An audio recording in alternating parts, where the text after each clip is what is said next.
fun game. You have a fun game? What's the best movie from the year you were born?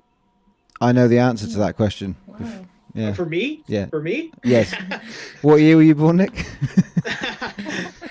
Maybe I don't want to say it. 1992. 92. It was probably Candyman. Jeez. It's Um, not. It's not. You're wrong. I'll figure it out. You're wrong. Candyman's up there though for sure. Mine is Blade Runner. Okay. Far and away. 82. 82, yeah.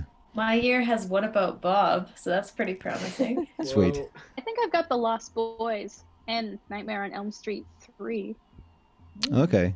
I'd probably take So Lost Boys in Evil that. Dead 2. A lot of horror movies. Yeah. Evil I've Dead got Paris, Texas. I've got Stop Making Sense. Paris, Texas. I've got This Is Spinal Tap. Yeah. The Terminator. I'd take Oh man, Paris, guys, Texas The over all Chipmunk those. Adventure. Ooh. Blood Simple. So I guess this is episode 2 of what we. I don't like the name. It's called the Time Enough Vodcast. Is it locked in? The name? It's not No. locked in. I can change it anytime. The reason it's called the Time Enough Vodcast because it sounds like the title of an episode from the Twilight Zone called Time Enough at Last. I Right? think Lucy was asking, is the cast called Locked In? No, but that's a better name. I quite like something to do with like lockdown. I was going to call it prison visit or visiting hours maybe because I went on it because I got you. I thought that Escape from Alcatraz would be a good film for us all to watch because it was the first one that was in the list of recently added in Netflix that I hadn't seen. Yeah. So I thought, why not? And then I kind of like went on a bit of a sort of prison film spiral that didn't end well at all because the one I wanted to watch straight after that was Lock Up with Sylvester Stallone, and it's not Wait. good. Don't you mean Escape Plan? That is the next one that I watched after that. Wait, but Lock Up is. Lock Up is from about 1983, I think, maybe a bit later than Okay. that, and it's just a terrible film. But it's got Tom Sizemore in it. But the best thing about Escape from Alcatraz is that the evil prison warden is played by Patrick McGowan. I would say the best thing about Escape from Alcatraz is their prison wardrobe. Like It's did exceptional, anyone- isn't it? It's like seriously, when they go out into the courtyard, they wear like pea coats. Those peacoats, yeah, they're And beautiful. Like hipster too, because I loved Yeah, it. and then when they're Yeah. inside, it's like these really nice denim button-up shirts and khaki pants, and some of the khaki pants have kind of like a pink tone. Yeah. Like it's seriously, I just couldn't get over how snappy. And I think it may have been the debut screen feature film appearance for Danny Glover. But Patrick McGowan though, as well as the impeccable wardrobe and the wonderful peacoats, Patrick McGowan normally he's trying to get out, isn't he? Seeing him go around to foil their escape attempts and go around inspecting it, and like after at the end when he's like got the flower and he's just like, ah. Yeah. It broke my brain a little bit, but it was so good to see. I loved it. I loved it so much. Yeah. It's a very rewarding film, I think, and surprising. I didn't think it was going to be any good at all. I thought we would all start watching it and then just drop out halfway through and maybe lie about having seen how it ends and just decided, whatever. But it was okay. It could have been worse. I'm not going to pick the next one, though. Somebody else should do that. I think that it really is like what people are looking for when they are looking for a prison escape movie, especially because you know that it's based on a true story. That's always intriguing. I think it's funny watching, like, especially because I watched the last 30 minutes with my 6-year-old daughter, and she was getting really into rooting for them Right. to escape. And I kind of joked to her, like, wait, aren't they bad guys? Like, what are we, like, just that the game that these kinds of movies have to play where, we kind of have to forget whatever these people have done in their past and be rooting for them to escape this prison. And It's not like, entirely unlike Con Air, if you remember Con Air. oh, sure. And you Yeah. find yourself weirdly rooting for Steve Buscemi at the end of Exactly. it. And Of course. It just reminded me of, how like Ted Bundy escaped from prison and like how people who are sociopaths have lower or like much higher thresholds for like fear. and Yeah. anxiety. And so like I was just wondering, like, in real life, was this person just a sociopath who didn't ever worry about the consequences of their actions or what might happen? Because, you know, like there's a very real chance of being shot or drowning, and but if you don't have fear, then it's like admirable and terrifying. Yeah, That's, no, absolutely true. I think it also does a pretty good job, though, of like, first of all, kind of talking about their backstories. And for a lot of them, it's like, yeah, it's not because they're like bad people. It's because like the system is not just. for sure. And there's the one guy who's there because like basically he pissed off a correctional officer, and someone else who's there basically because he's not white. And like Yeah. it does a pretty good job of being pretty sympathetic to that. Mhm. And also doing quite a good job of saying like, yeah, people are just here to rot. I mean, they're gonna die maybe jumping over the wall, but otherwise they're gonna die, you know, a pretty miserable way, just kind of going nuts in their cell for 20 years. So Well, yeah, and I mean, yeah, that was kind of the other thing that we were talking about, me and Rowan, was that like prisons, you know, crime is bad, prisons are bad. I do like, you have to have in a decent prison movie, you have to have an evil warden, though. I've never met a warden that I've liked. I mean, I haven't been to prison in a film, but they're always there's always like a sadistic element to their character that you have to end up kind of like. McGowan is you know, he's quite firm about there are no privileges in Alcatraz, and that's a thread that runs through all the other ones that I watched as well. So Lock Up, although infinitely worse, Donald Sutherland is just this maniacally evil character. I haven't seen any of these, so I have no idea what we're talking about ever. But you've heard of prison. I mean, you must. What about the mechanics of the escape? Is it anything akin to like a man escaped? there's a lot of paper mache. Does that answer your question? There's I think some fantastic use of paper mache. Actually, you're right. Right. Yeah. Mm-hmm. Yeah, it's actually unbelievable. It's almost the most hard to believe thing that they were digging these. They're making these holes in the wall of their cells, and then they're using paper mache to make like a false grate and putting it in. For sure. So, and then of course there's also paper mache heads and stuff. Yeah. Yeah. They have real hair. It's really horrific. They have real. I don't know where they got that from, but they. It's because he's the hairdresser. They talked about how. Oh, did they? Yeah, you just cut your His hair. job in prison is he's the hairdresser and he collects other people's hair. I'll admit, I watched it at about 7 a.m. While I was editing the last episode of this, so I may not have been paying full attention, but I did enjoy it from what I saw. I also watched Chef, though, Nick, and I thought that you might appreciate that as a comfort film. Oh, it's the best. It's just like so nice, and the conflict is so minor and then gets resolved so nicely. It's great. Yeah, I wouldn't even go as far as to call it conflict. It's more like being flicked, you know, by a child. That's what it feels like. That's the emotional impact of the film for me. But I was going to ask you all about food. You remember, Nick, when you came out to my house and I made you that sexy pasta dish? Please, I think that everyone should try it because it's super simple and it's super cheap. So you need to go out and get yourself some garlic, yeah, and then we got a lot of that. You got a lot of garlic. You need parsley. Okay. Linguine or some kind of spaghetti. Really, it doesn't matter. A lemon. Okay. Maybe some Parmesan as well. I'm not a fan of Parmesan, so I don't bother with that. And then, so you need to slice up the garlic super thin. Okay. So like it takes time. Like in Goodfellas, you know, he's cutting it with the razor. Right? That kind of thin. And then shove that into a pan with a healthy dose of olive oil. So they get it nice and hot so that they just sort of brown up a little bit. Once you've done that, get a few chili flakes, sprinkle that in there as well. Delicious. And then at the same time, cook up your pasta. Drain it, but reserve some of the pasta water, of course. It's a secret to any decent pasta dish. You've got to add the pasta water back in afterwards.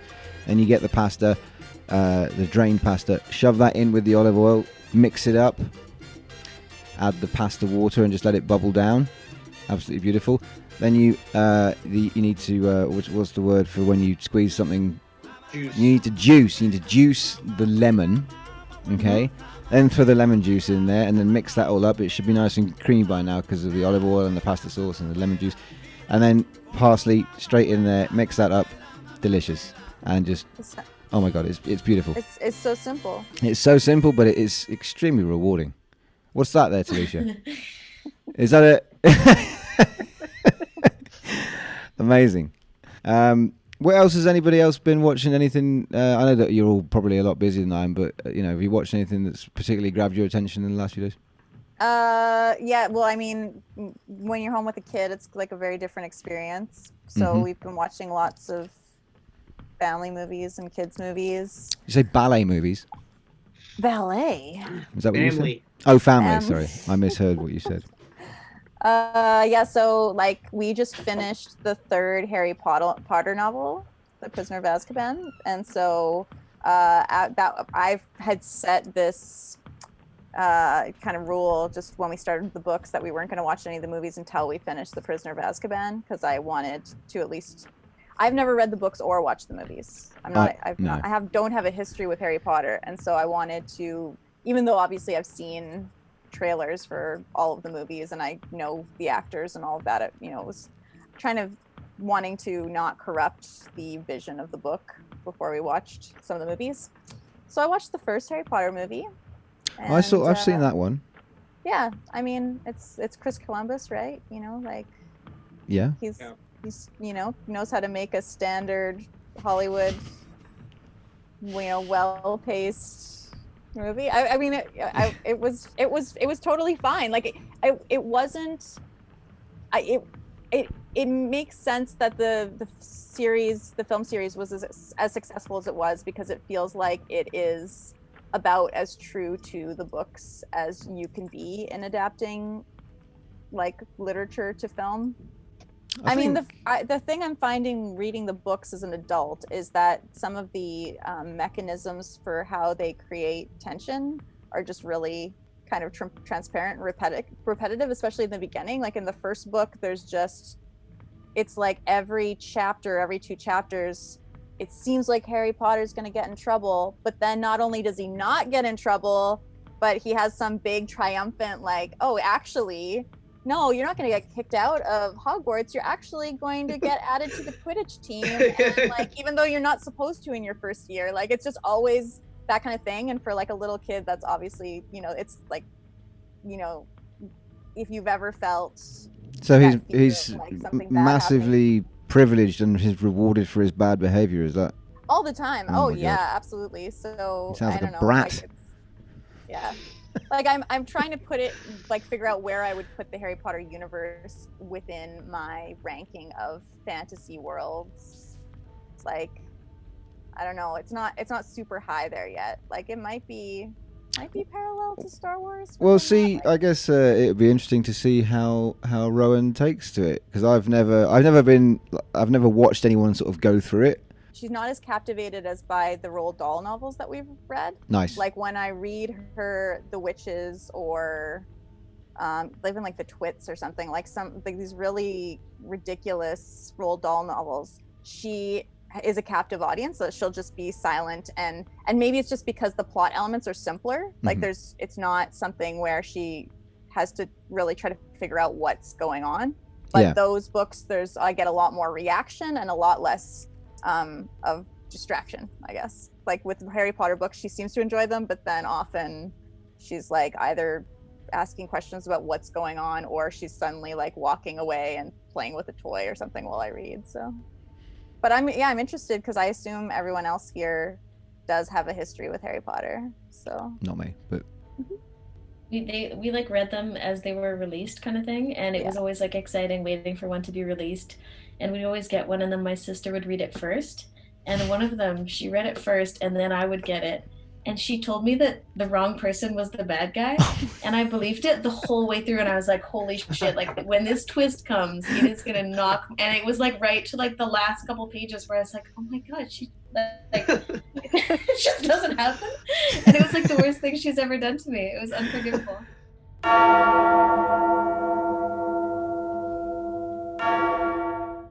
I put stuff on in the morning, and I get woken up every morning about 6:45 by Audrey. She'll jump on me and like sit on my chest, and she doesn't sit so she gets comfy. She sits so that her paws are kind of pointing into different areas of my chest and stomach, and then she'll kind of launch off to try and because it causes me to sit up, and I'm angry because she's hurting me and she wants food. So I have to get up and then I have to go and feed her. Then I'm awake and I can't get back to sleep again. So I'll put something on immediately. So that's how I end up watching stuff like Chef. In the same day, I watched all parts of the Genius of Photography, which was an amazing documentary about the history of photography that was on BBC Four some years ago, which I can recommend. There's a documentary website that has a list of all of these kind of like things that used to be on the BBC and other kind of interesting channels from the UK. But the Genius of Photography is great if you haven't interested in photography, and it shows you how to do like a camera obscura and things like that, which you can do in your own living room now, which is exciting. All you need is something to cover up all of your windows, which I'm sure is like the opposite of what you want to do right now. But just give it a go and then cut a little hole in, and then an upside down reflected image of the outside world will appear in your room. It's kind of actually amazing. Man on Wire I watched as well. Again, I love that movie. That's fun. So good. That's a fun time. About the dude, Philip Petit, who wire walked across the Twin Towers.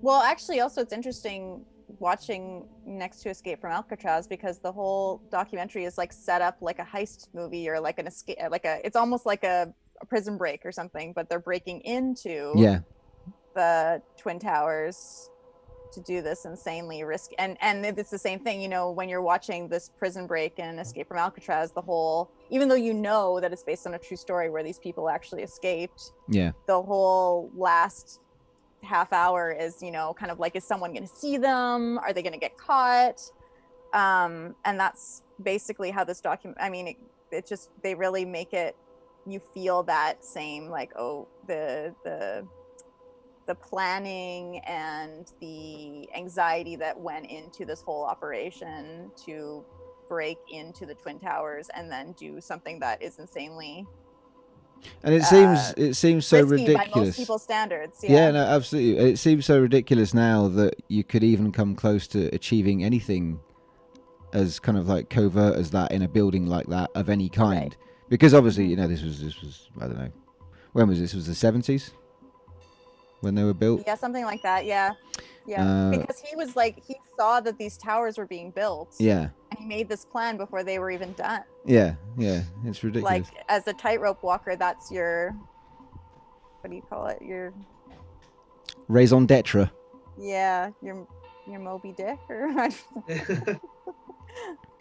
Nick, I forgot, and that is my fault because I told you what I did last time. I recorded way too much and then wasn't able to put in the part that I really wanted to. But can you please update me on the career of Big Derm Talk? You want to know about Big Derm Talk? I need to know, man. I need to know. There's a kitten in the background, but you gotta give us because there are people out there that really take 2K seriously. That's true. All right. So Big Derm Talk has seen a big upswing in talent and success. So you were talking about that you're going to be a straight up killer you're a killer point guard. Yes. Is that the deal? That's correct. Okay. Yes, killer point guard. And that is now proving true. Our Raptors are now third in the East, which is pretty good from where we were. I'm starting over Kyle Lowry now, and they've given me the keys, so I get to pick like the people we're gonna sign in free agency. I get to pick the rotations and all the plays. So I'm so happy for you. Thank you. It's a lot of fun. Yeah. It's giving me a lot of purpose, I'll tell you that. Absolutely. Are you playing with Connor or anybody in your house, or is this like you just on your own? On my own. On your own. All on my own. I really would like Lucy as an avid gamer. I know also I'd love for you to just crash that league. I was gonna ask, like, point guard, like, is that like defense? Well, so point guard is generally speaking is the smaller player on the team. Magic Johnson is a very famous point guard, but he was a lot taller, right? Who else is a famous point guard? Kawhi Leonard, is he a point guard? No, he's a forward. I'm pretty much out then. Okay. Shaq, he's pretty. Shaq is not a point guard. Definitely not. See, that's the thing. I feel like if you were gonna be the basketball king, wouldn't you want to be the Shaq of the team who's like out there dunking? The basketball king. Not maybe back in the day, but these days, no, it's all about the outside game. Right. Yeah. Learning so much, eh? Yeah. Have you heard of a player called Steph Curry? Well, I think I've only heard of him because I think he dates a Kardashian. I'm not. I can't. I don't know that bit. You know. The name is familiar, but I don't think I knew he was a basketball player. I have no interest in his personal life. I think Lucy, I once told you that instead of Kobe, we should now say Curry, but is maybe what it was. Yeah. He's the new. Oh well, I'm gonna Google him. Okay. Like I've heard the name, but I'm not familiar with his work, unfortunately.